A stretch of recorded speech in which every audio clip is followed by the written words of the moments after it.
ACE stands for Acceptable Clinical Evidence. A VA ACE exam is a records review only of certain disabilities that you filed a VA claim for. The C&P examiner will be doing the records only review. You don't have to go in for this.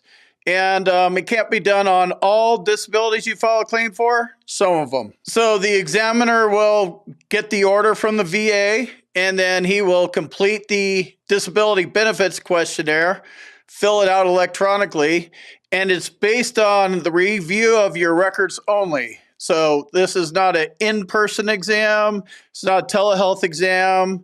It's not a phone exam. It's just the C&P examiner reviewing your claim as you filed it and whatever records the VA rater ordered for him to review for you. So what types of C&P exams can be conducted using this ACE C&P exam process? It's hearing loss, tinnitus, migraine, sleep apnea, cardiac conditions, ALS, and any terminal condition.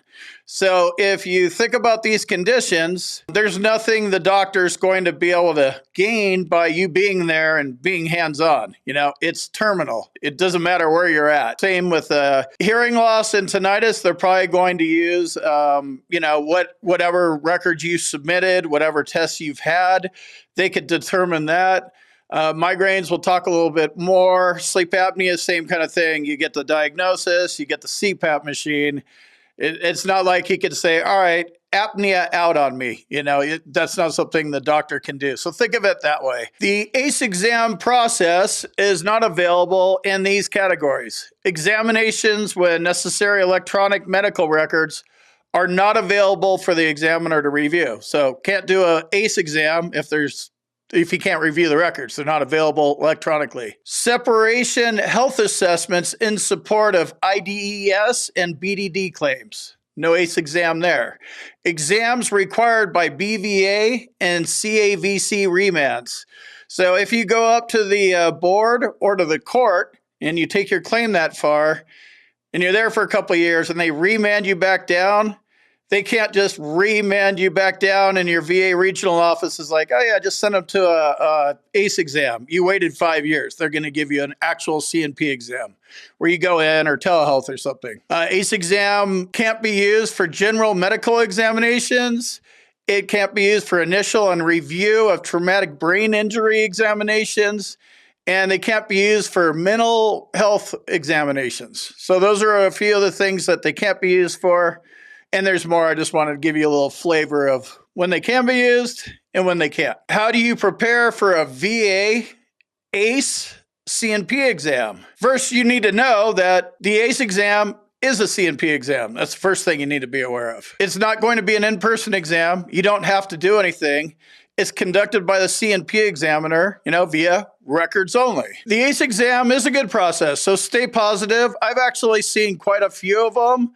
With a favorable outcome versus not a favorable outcome. So stay positive, but do that anytime you file your claim. It's easy to be negative, especially if you have mental health problems. The ACE exam is usually faster. Makes sense, right? Instead of, FedExing you the kit and, hey, go over to the C&P examiner and scheduling all that, they could leave you out of it, and then the VA rater just works with the doctor. So they usually go faster. Almost always. You want to review your submitted evidence and your DBQ.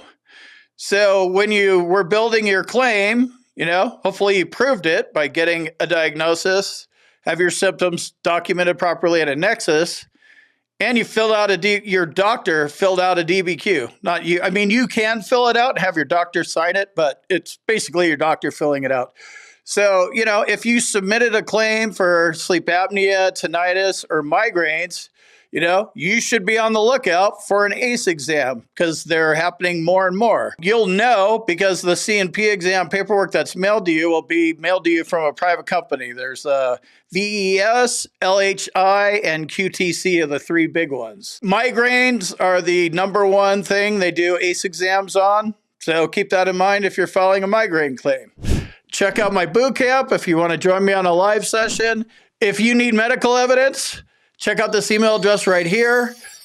Email Second Strata, tell them what you need. You need help with a diagnosis, your symptoms, or a nexus. See if they can help you out with your medical evidence.